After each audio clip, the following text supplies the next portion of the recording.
Okay, people. So I've got the pleasure of talking with Mike Wiluan, who's written and directed a new monster feature, Monster Island. Mike, really appreciate your time. How are you doing today? I'm all right, Kevin. It's a real pleasure to talk to you this morning, and I'm happy to be here. Awesome, man. Awesome. Um, yeah, you've got this new film, Monster Island, or Orang Ikan. Orang Uh, Ikan. Orang Ikan. Yeah. Man, like this is a real interesting one. How did this story come about? Because I know it's kind of around Malay folklore and all of that kind of thing too. Yeah. Yeah. Orang Ikan is Malay for the fishman, Mm, and uh, in Indonesia and Southeast Asia, there's so many folklores. There's hundreds and hundreds of very different folklores, and most of them very supernatural. Spirits, and very tied into the local customs and religion, and and I've sort of like done a few projects, films and series featuring these local folklores. And when my partner Eric Koo, who's my producer, and I've been his producer in several projects, sort of like said, look, Mike, there's this sort of like interesting idea. How about we do a creature feature? And you mentioned how about this idea of this like creature from the Black Lagoon type project. And I did some research, and there is a version here in Asia, and it's the most unknown of all the folklores here in Asia. However, there's been quite a lot of I would say research being done on it, because over the years there's been this belief that mermaids here do exist, and they help guide ships out of very dangerous territories, coral mm, reefs. And it turns out that we have this dugong, like a sea cow here, which from the top looking down into the water, it looks like a person swimming, but they're actually these sea mammals, right? And so very interestingly, also as late as 1940s, when the Japanese were occupying Indonesia, there were some very detailed accounts of Japanese troops spotting this sort of like fishman, in some of the islands, and even capturing one. And unfortunately, it decomposed before they were able to take photos of it. And I just thought it was such a interesting idea for this part of the world, given that there's been quite a bit of focus in sort of like cinematic history on the fishman, like creature mm. from the Black Lagoon, and Shape of Water, you know um, Guillermo del Toro's Hellboy. It's been featured a lot in more Western sort of like cinema. So that's how it sort of like came about. Let's sort of like do an Asian version of it, of the Fishman. Yeah. Okay. Yeah, no, that's it. Because it's always interesting because like every part of the world have got their own myths and legends, but when you break them down, they're all very similar at times. Like every religion has got a flood story. You know what I Yeah. mean? And there's always these connective tissues, and we think we're so different from this person and this group and this. But then when you look at it, there's so many similarities. So it's yes, that's an interesting one. Yeah, and and through the generations, it's all storytelling. Folklore Mm, has been obviously exaggerated over the years, over the generations. It's evolved, been modified, but there are very similar East meets West creatures as well. From the vampire to the goblin. you know, and there's similarities here too in Asia, although they have slightly different stories, you know, but you can see that there's some similarities where, you know, colonial conquests and beliefs and, you know, the spread of religion has brought a lot of those storytelling, you know, mixes into Southeast Asia, or Southeast Asia back, or Asia back to the West. So Mm. there's sort of like confluence of hybridized storytelling. So yeah, so that's kind of an interesting background for this. And you know, I just, you know, but rather than do a sort of like a folklore background, which I think audiences can be either interested or not, because it takes time to understand. If you don't live with the folklore, if you don't understand it, it's sometimes a little bit too much to put in one film. Yeah.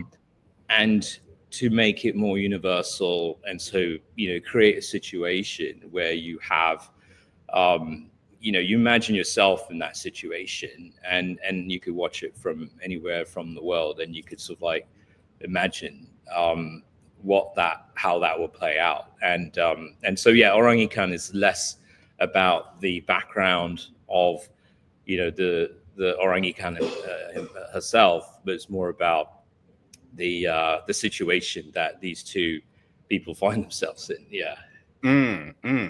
And how did you, you know, because you've got this, you know, this folklore, this myth, this lore, and you decided to frame it around the Second World War. Like, so why was that the, you know, the perfect like period to frame your story? Well, it was really tied to, like I mentioned, some of that research in 1942, 43 about the Japanese conquest in Southeast Asia, where they really, you know, after the fall of Singapore, they conquered Dutch East Indies, and, you know, went into Indonesia, and there were Philippines. And so it was an interesting time where we had these tragedies, right? And I would say interesting, you know, it was interesting, but yet tragic. But, you know, world wars obviously is a horrible time for mankind. And that's where, you know, it would be, we felt most natural to kind of have a backstory of this historic retelling of these hell ships, because, you know, a lot of the times in the war, the Imperial Japanese Army would send these ships back to Japan with POWs for slave labor, and these hell ships were notorious for the conditions. You know, that's what they were called, hell ships. Mm-hmm. And, you know, I felt it was also a moment to tell a sort of like a mini horror story about these hell ships, about the conditions, about the situations on board, the abuse. And that's where we sort of like start our story. So rather than having sort of like a modern piece, it's trying to sort of like make it a within the global context of a World War II situation, where you'd have the chance of different nationalities coming together in conflict, and really starting the film off in that way. And, you know, with also without the technologies that we have today, you know, of whatever, right, with communication, or, you know, just really making it simple and straightforward, and having that, you know, human tragic stories of survival, you know, and conflict all in one. So the era of World War II, you know, the Pacific, the Indian Ocean, where these hell ships traveled, the islands, the weather, the situation, and where we are also in Southeast Asia, finding that time frame was something that we felt was more appropriate. Yeah, it does do something to a story when you said it in the past, because when you set something now, it's just like, well, wouldn't they just Google it, or wouldn't they just, you know, do that? And like the some of the excuses like people use be like, oh, the phone got wet, and you're just like, well, that's not a thing anymore, right? And it's just like it doesn't. Sometimes you get thrown out the story because the connective tissue doesn't add up. So when you set it in a time, there's no internet, there's no mobile phones, right? You're like, okay, we're like this. I believe their situation because there was nothing. There was nothing for them to utilize. Yeah, and it's war, right? I mean, people don't have choices. I mean, when you're a prisoner, um, and you have two prisoners that really are out of they can't control their destiny or their lives. You know, they're on this ship, they're bound for certain death, and they find themselves in this situation where they need to survive. There are many stories from the past, obviously, because whether it's war or conflict in any part of the world in that era, it's all about survival. I mean, obviously today war continues and it's all about survival um and yeah, and so just really finding a time where there was this visceral moment in time that could coincide with meeting the fisherman. Yeah. Mm, yeah. No, I think it's setting it there, right? And because you have, the war and everything like that. So you've got these two soldiers from two different sides. So obviously there's that natural hate for each other, but now they're in a situation where they have to rely on each other. And so you have this really interesting dynamic that we're dealing with, and it changes, the story in a way, because you have the nightmare of the situation, the nightmare of war, and then, you know, this big where these people have to break down these barriers to form an allegiance. So it's just like there's so much going on. Yeah, there's I mean, it's when you have two soldiers fighting, on opposite sides, and they're prisoners of war. The idea was that these characters, Saito and Bronson, had, obviously have their past, they have their trauma. They've been in combat, they've made some decisions that have led to either a capture from Bronson's side, or on Saito's side, it's sort of like being, refusing to obey orders and considered a traitor, which, in the Japanese Imperial Army at that time, it's a very rare occurrence, and Mm, being back home to be executed as a demonstration of cowardice, right, to the population. So there's this, so you preload the characters with a lot of this trauma, this emotion, the loss of, friends and companions, death and destruction. So they're already there as prisoners of war, and suffering as we see them. And so they're already sort of like preloaded with a lot of this trauma coming into the film. And then, realizing that they're both stuck together and having to literally struggle to survive. Obviously that hate is there, that mm, immediate instinct to kill your enemy and save yourself, is either him or me. This sort of like gladiatorial combat or instinct to just defeat your enemy, whatever, until such time where they realize that they're sort of like in this situation that they can't really get away from each other, and there's a bigger threat, and a bigger threat that they don't know about. They know nothing about. It's the yeah. unknown. They've never seen a creature before. They've never been in this obvious situation. And then things begin to change. Things begin to change. They realize that, look, maybe we're both better off working together to survive, because we've got this far. We're off the ship. We're not going into certain death. We have a chance to survive. Let's make the best of it. And work on each other's strengths to combat something that we really know nothing about. And so, in a way, the story is about the nature of mankind. I mean, sometimes mankind has terrible tendencies to cause such conflict and tragedy. But at the same time, mankind has a great propensity to find solutions and evolve and to be kind and be just sort of like find this sort of like camaraderie, right?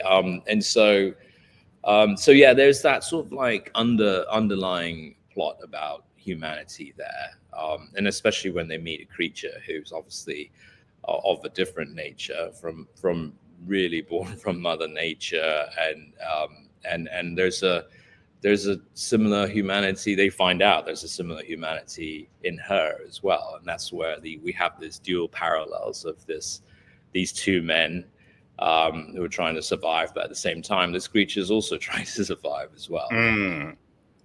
And with that, I thought it was really interesting with Sato's character, because you see a weariness in Sato, like a weariness for conflict, a weariness for killing and murder and all of these things. And there is that moment towards the end where he's just like, if we do this, it's only going to make it worse. Yeah.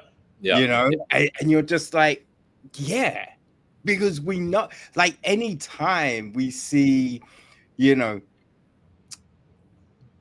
well, when we see a certain situation and there's a threat, it makes it worse because it's that protective force that comes over someone. So I thought that was interesting. Like, you could see Sato had made a choice towards the end, which was then taken out of his hands. But I thought the Sato character was so interesting in this film.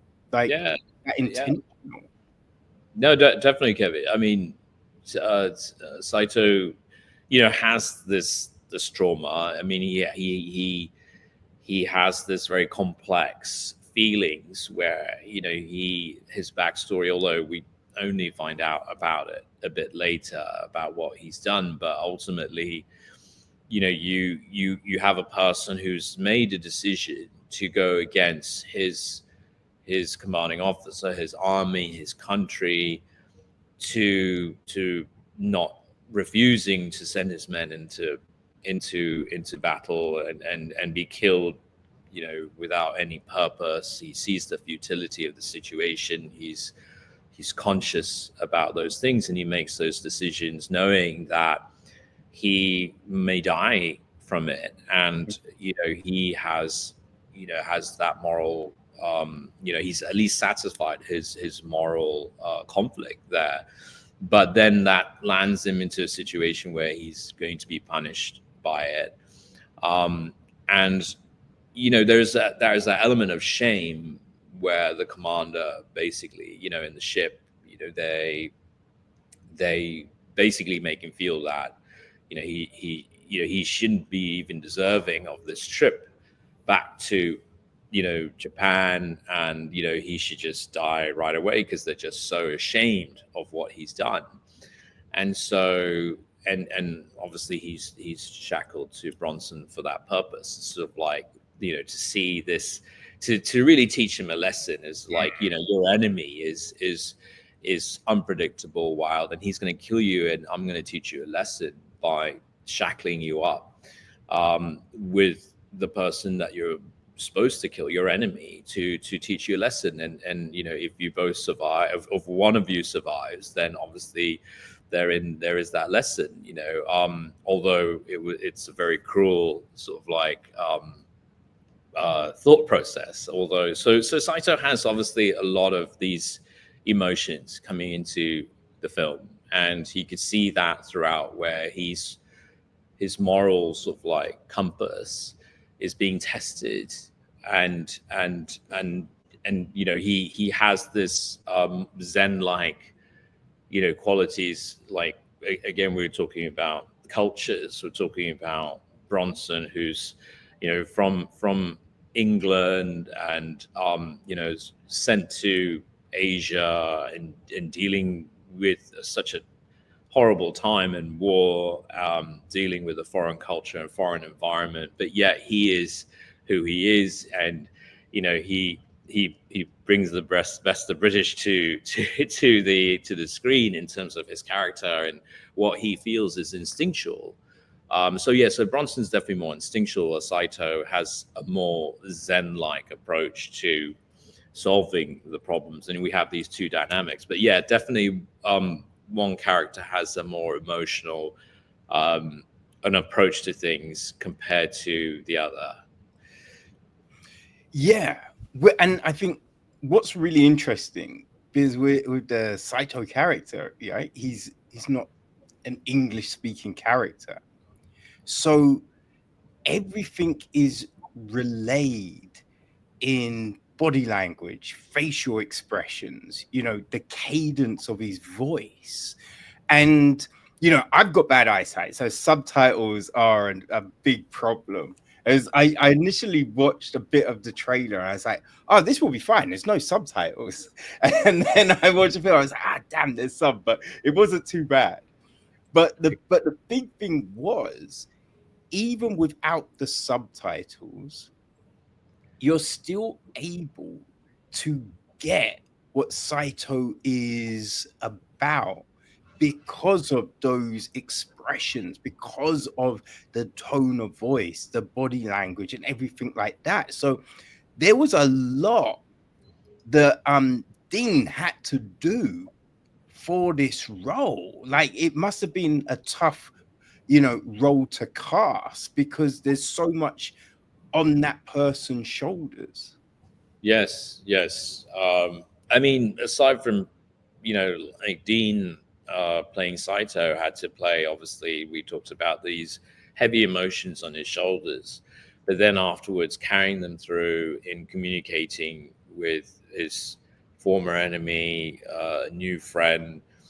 Trying to, I wouldn't say friends just yet, but at the beginning, just trying to, both of them trying to create that bridge across, and communicate in the most basic ways. And one of the things that, every culture, every situation is always broken down in a more amicable way when people have meals together. Yes. Right, when you don't even speak each other's language, when you don't know the culture, but when there's food and when you're hungry. I mean, hunger is obviously felt across, eating, satisfying that hunger, survival. So they're connecting on some very primal instincts here.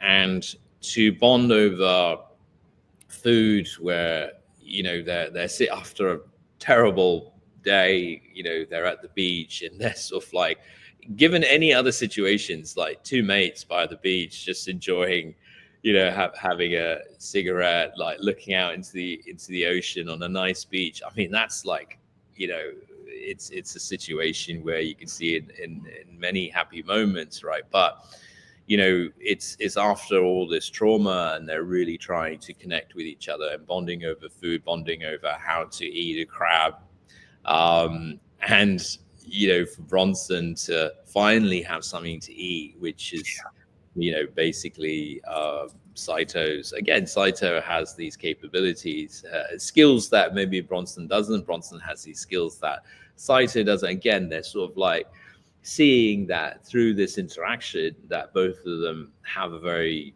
different perspective. And that's why Bronson, when he's freed from the chain, is like, you and me make a good team. We could work together. And so that's where we kind of head to. But definitely, communicating was something that we talked a lot about, how to create, this universal body language, hand gestures. Although, facial expressions for the audience is easier maybe to read Bronson, because he wears his heart on his sleeve. He's very, for Callum Woodhouse, and it was more about, like, you just got to wear everything on your sleeve, and you are as transparent as anything, because that's the way you are, that's your culture, and that's how you deal with people. Whereas Dean playing Saito, he's more guarded. He has to not show his emotions, because Japanese culture is not as openly expressive or Mm. transparent as Western cultures. And so we have these two differences, the way they communicate. But again, the universal theme of coming together for food, gestures, and sort of like some reactions are the basis of how we communicate. Of course, I mean, audiences could watch it and go, I wouldn't understand if they did that. I mean, obviously, there's so many different perspectives on things, right? It's not going to make everyone happy, but at least it's being able to achieve, a base language that both could understand. Yeah. Yeah, no, I thought it was really well balanced, right? And there's the interesting thing, because as I said, there's a lot on Dean's shoulders, but for Callum, right, he can't be too over the top. So Yeah.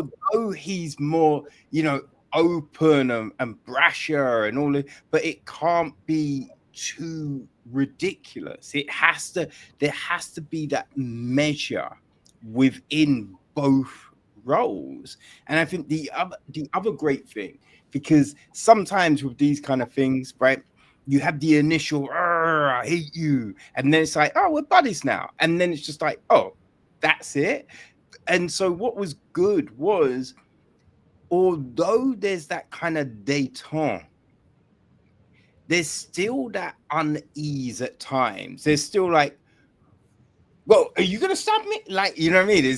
There was still that for a little while going forward, which made perfect sense. So I think you're with the story because there's the logic to it. You're like, yeah, no, in a situation like that, of course these characters would do this kind of thing.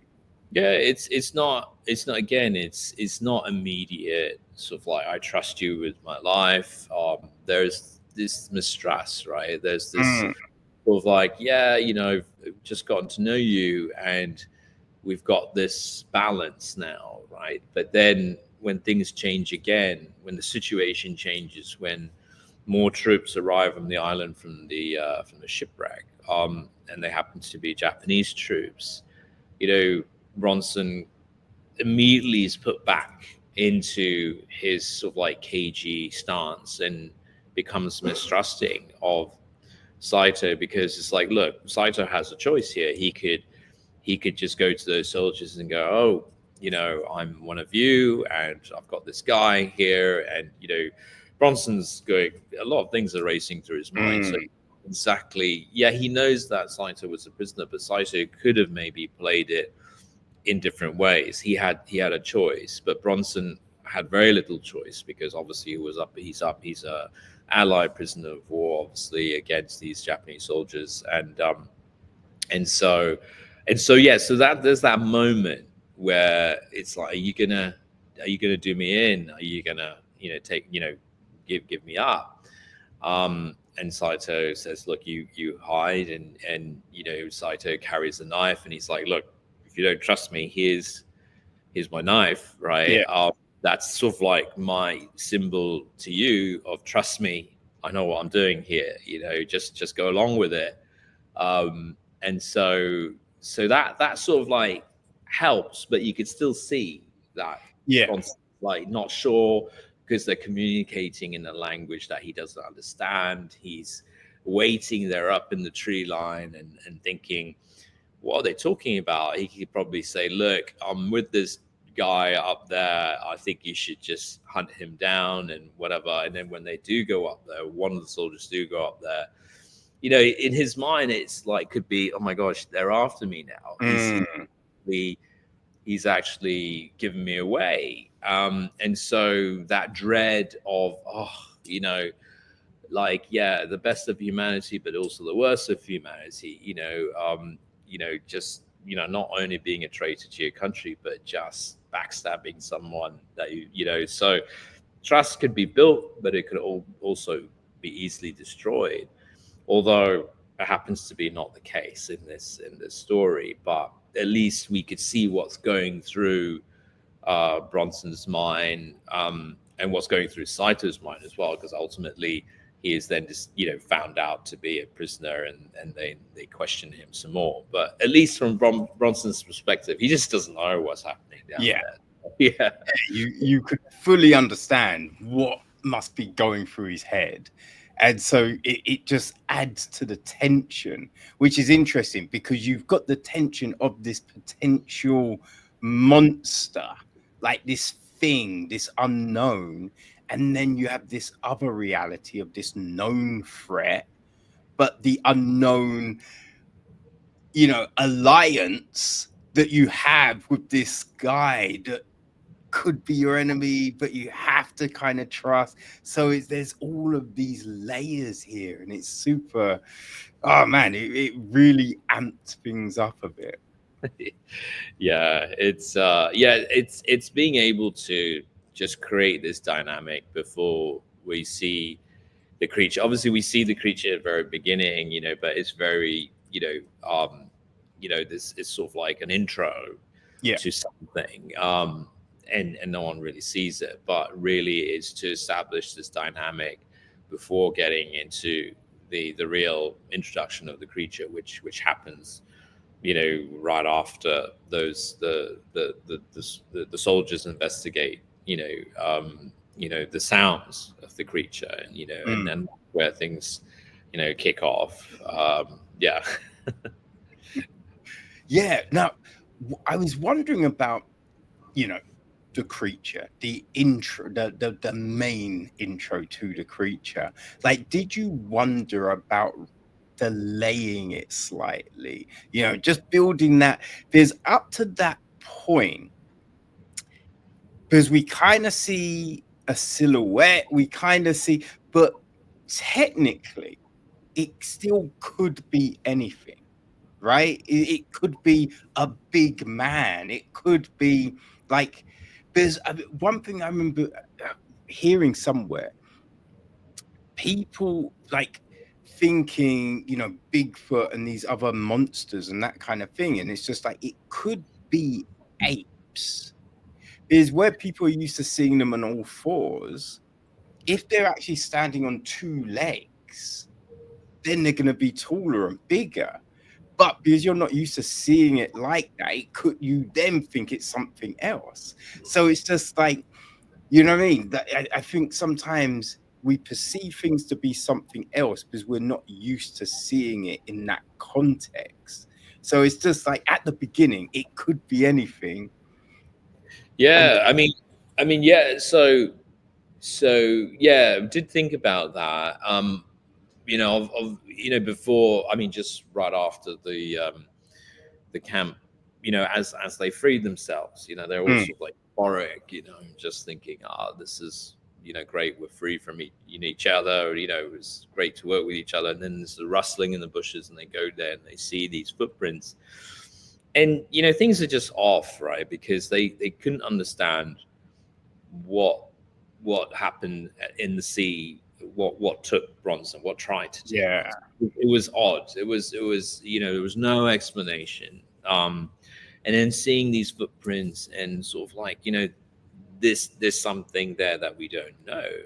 But also, as we progress into that scene where Bronson is looking down and wondering, well, first he's wondering, is Saito going to do him in, but then there's this feeling of dread, this aura, and I think that's sort of like commensurate with all the stories I've heard on, when you're meeting something sort of like not of this natural world, not naturally that you see, like whether it's spirits or whether you feel that something is off.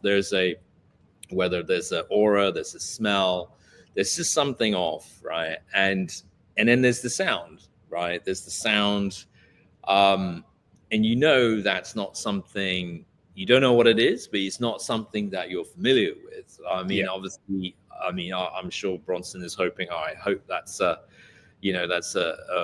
a big monkey in there, or a creature, or a lizard, a creature that I've seen and I know that's in the jungle. But when I see something that I've never seen before, this reptilian creature standing on, like 6'5", standing on two legs, I've never seen that before. So yeah, it's a combination of just feeling, sense, right? I think the thing is like we all talk about this sense that we have when we're in a predicament, in a situation, and you kind of feel, even though the signs are not obvious, but there's this feeling of dread, right? Yeah. And that's something that Bronson probably had, is that feeling of, there's something, you kind of sometimes feel someone's watching you from behind, like really staring into the back of your head.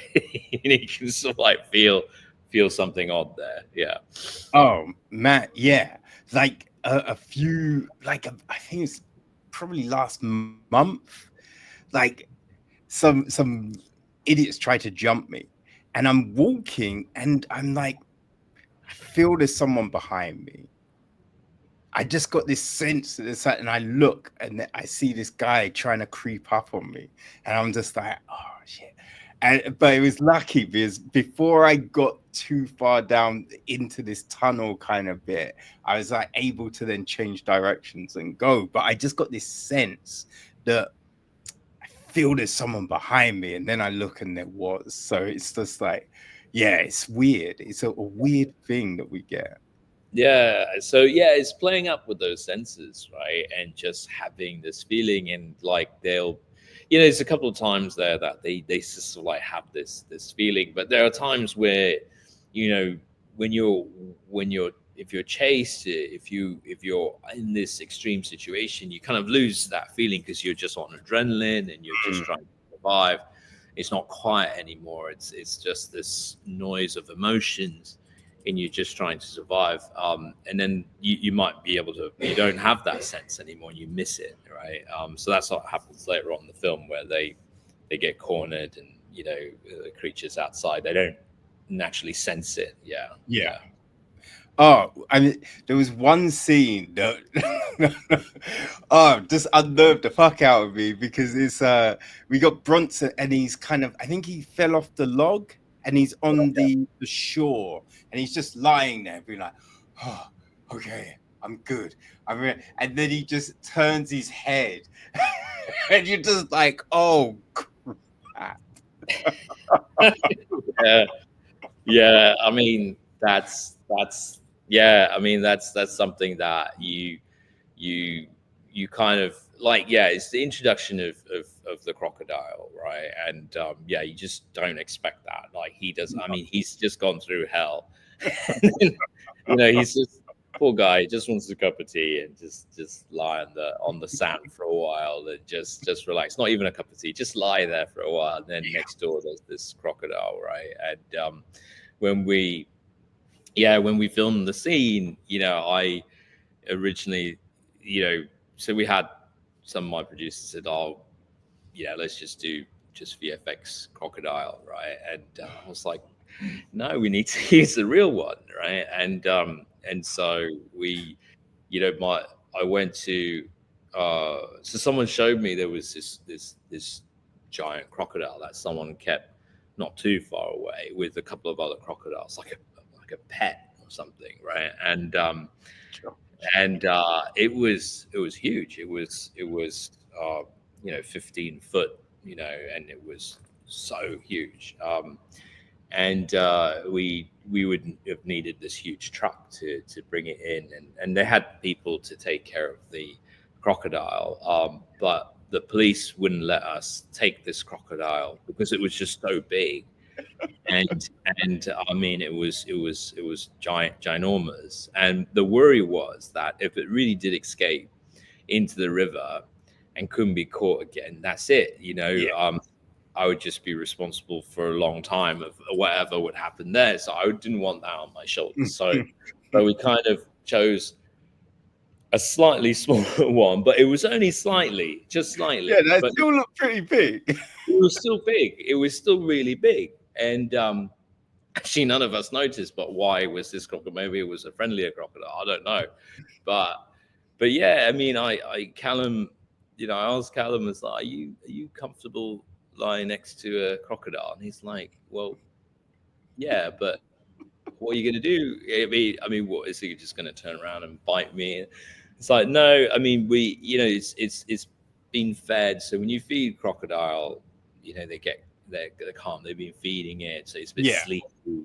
And we blindfolded him so he's not like distracted, and then, and then we have in Indonesia we have what is called pawangs, which are sort of like, wranglers, right? So they're animal wranglers, and all of them are very different. Some of them are snake wranglers, some of them are, they specialize in different things. And so we had these crocodile wranglers, and they're very specialized in handling the crocodiles. And I was obviously very conscious to make sure there was no undue stress to the crocodile. I just didn't want to, take it over and over again or risk Callum's life, right? And so yeah, there was a moment where, he was lying next to the crocodile, but the crocodile just couldn't be bothered with him, really just couldn't be bothered with him. And they just lay there together in the sun side by side. And Callum's like, this is not too bad, actually. And then when it started to move, Callum's like jumping off. And it's like, it was, yeah, we had some fun doing it, but we had to do it quickly because we didn't want to cause too much distress, right? Yeah. To the animal. And Yeah. Yeah, it was things like that. That was. I mean, Mike, you say you had some fun. I'm sure if I spoke to Callum, he might say something slightly different. He might. I mean, I think, hats off to Dean and Callum that they, when I spoke to them about the project at the beginning, I kind of said, look, we're going to be in the middle of nowhere, and there's, even where we stay, it's not like, we're staying in, 3-4 star hotels, and then we just like, and there, everyone's staying in these shacks and, tents, and, it was a real sort of like challenge, right? And then not getting enough sleep, and then trekking, 45 minutes into the jungle, into the set, because, there's no way to get into these rivers but by foot, and carrying all this equipment, by hand. So there were moments where, I thought, this is like that. I think it was in King Kong, where Jack Black, right? He's trying to film everything, and he's got this crew traipsing through the jungle. It's horrible. I just felt like that sometimes. It was like, hey, let's go there. But yeah, they had to put up with a lot, and hats off to them that they kind of, not only had to be in character mentally, do the stunts, the fight sequences, deal with crocodiles, and deal with this, rivers of leeches and all kinds of things but and then suddenly, okay, switch on your character and do what you need to do, right? And so it takes you need to have a lot of that deep energy, that well of being able to, and focus, right? And so really hats off to them for being able to suffer through that. But I guess it must help though with the role, like having to go through that, because you're like, yeah, my character has probably been trekking and sleeping and doing all of these things, so it's just kind of like, I can channel what Bronson and Sato are going through, because I've gone through it to some degree. It's that haggardness that you see is real, because it's really knackered, right? I mean, we were all knackered, right? I mean, getting to the set was an effort, right? I mean, you traipse up a river that's just freezing because it's like the rains from the mountains, and then there's canyons of rivers that there was just no way. We were just wet for the whole day. Yeah. And I was able to wear a wetsuit, but not. I mean, Bronson, Saito, Dean, Callum just wore their stuff, right? And so filthy as hell. Haggard, tired, bitten, bruised, Yeah. So I think, yeah, maybe they're drawing on that pain and frustration and kind of pushing out into the emotion, but wherever they were doing it, it was working. And I was they gave some really solid performances, and I really take my hat off to them both. Yeah. Yeah, I mean, you've been doing this for a while, right? You've done film, TV, just all different formats. Like, do you think that like if you tried to make this film earlier in your career, do you think it'd be the same thing? Or do you think all these years of experience and just knowledge have helped you be able to tell this great story in this way? I think, I mean, every filmmaker goes on their journey, and they learn, right? So every film gets, every new project, you learn from your past, mistakes or your regrets, or the audience's reactions, and you learn, right? Mm. And this is something that I feel we as filmmakers would be always. I mean, I might have a certain style to my filmmaking, but I always would say that I'm always learning. If I did this maybe earlier on, it would be slightly different. And it's a collaboration, so every project I have different producers, and as a producer myself, because I started out as a producer, you look at the practicalities, you look at the budget, you look at the time, and every project has got to has a slightly different mix of things that end up being what it is. And so, yeah, I think if I did that any other time, I think the experience of, I think certainly the experience of making movies on a budget, under tight deadlines, in very harsh circumstances, has made me be able to be a lot more hardy and a lot more practical with the shooting style, Yeah. and not being able to just lose track and just blow the budget, blow the time. And so if I did this film very earlier on in my career, I probably wouldn't be able to contain have that discipline like I would do now. And so, yeah, and I think after making that film, obviously it was my first film made with a creature, with an actual sort of like full scale creature, shooting outdoors in 35-degree heat. It's like it's another thing altogether. So I've learned a lot from that project, and from Orang Ikan, and of course those lessons will be applied to hopefully the next shows that I do. Yeah. Yeah, being your first monster feature, like, did you look at some of like the Godzilla films, Creature of the Black Lagoon, The Thing, those films as a reference point, to give you an idea, or were you kind of more going off instincts? No, I mean, I've watched all these films growing up. A lot of creature films, and I'm a big fan. And it's always about how they do that, how they do the suit. Was it practical? Was it CGI? And so I've always been a big fan. And obviously, when you watch Orang Ikan, a lot of people say, look, that's a lot like Predator. That's a lot like the films that we've seen before. I mean, so yeah, I mean, definitely these are influences. You could definitely see. I mean, I can't say that I wasn't influenced at all and this is my thing, but no, definitely there are. I mean, there's definitely moments that you get so excited with watching some films that you kind of, that's part of your sort of like memory bank, and it's only natural instinctively to kind of draw from those memories and imagine a scene where, of course, you want to not copy it, but you want to have an inspirational point from it. Yeah. Right? And yeah, that's what I've been doing. And so it's just like a smattering of films. But I mean, I think the closest that people say. It's like, you know, the original Predator.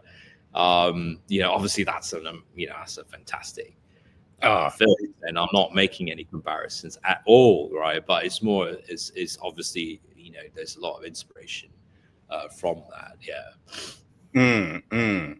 Yeah, I mean, it's. I feel it's one of those things, right? Because there's certain things that become so iconic, right? There's a look when you think of a monster, a bad. Like when you think of a monster, you do think Alien, you do think Predator, you think The Thing, right? When you think of bad guy, villain, you think Darth Vader. There's certain things that become so iconic that then you feel them bleed into so many other iterations of stuff. So I think there's that natural thing, but then you can be influenced by it, but you know what I mean? You still have your own thing. So, you know, I felt this creature, you can look at the creature and you could go, oh man, that's got kind of, there's some vibes of, but it was still its own thing. You know what I mean? You wouldn't go, oh, that's a blatant copy of. No, like it was its own thing, but you know, with some kind of flavorings of other things mixed in, which was Yeah. interesting. Yeah, so that's why this sort of like Southeast Asian flavor. I mean, also as a filmmaker from Indonesia, you know, we're obviously trying to, you know, push the boundaries of the industry in different genres, you know, for quality execution, storytelling, you know, and the fact that, you know, not many creature films are. I mean, there's a lot of folklore films, like, you know, but you know, in terms of full suited, you know, practical, effects type approaches, there's just not many. And Mm, so really for our industry here is kind of, you know, very like, you know, very new in its infancy in terms of using this, although everyone's turning to CGI now, yeah, right? And there was this sort of like thought whether we should do it CGI, but you know, we just wanted to make a very practical film and have that very sort of like tactile, you know, having actors work with another actor, and you know, with the suit, with the, you know, because Alan Maxton played, you know, the creature, and he was very giving and very reactive, you know, and he was watching the emotions, and to do that in CGI would just obviously be a different mm, process. And so yeah, there's a couple of points there. I mean, obviously having that flavor, the you know, trying to make it as unique and original, and you know, a perspective from this part of the world as well. But also there's that sort of like feeling of trying to further the industry here to you know, to be able to have those skills and capabilities to do more of these kind of films. And yeah, I mean, it is on a budget, right? And so we're able to, you know, spread that value across a small budget, and just to really demonstrate how good and you know, what the potential is over here in Southeast Asia. Yeah. yeah. No, So I think going practical rather than CGI is always a good look, right? I remember watching something about that first season of The Mandalorian, yeah, and they were saying that they wanted to Grogu, I think it's Grogu, the Yoda, little Yoda character. They were thinking at first to use CGI, but then uh, Herzog, I pronounced his name completely wrong, but he was just like, no, use practical, go practical. And they're just like, oh man, like it completely changed what yeah. we were doing because we did that, and it really added more to it. And I think it really does, you know.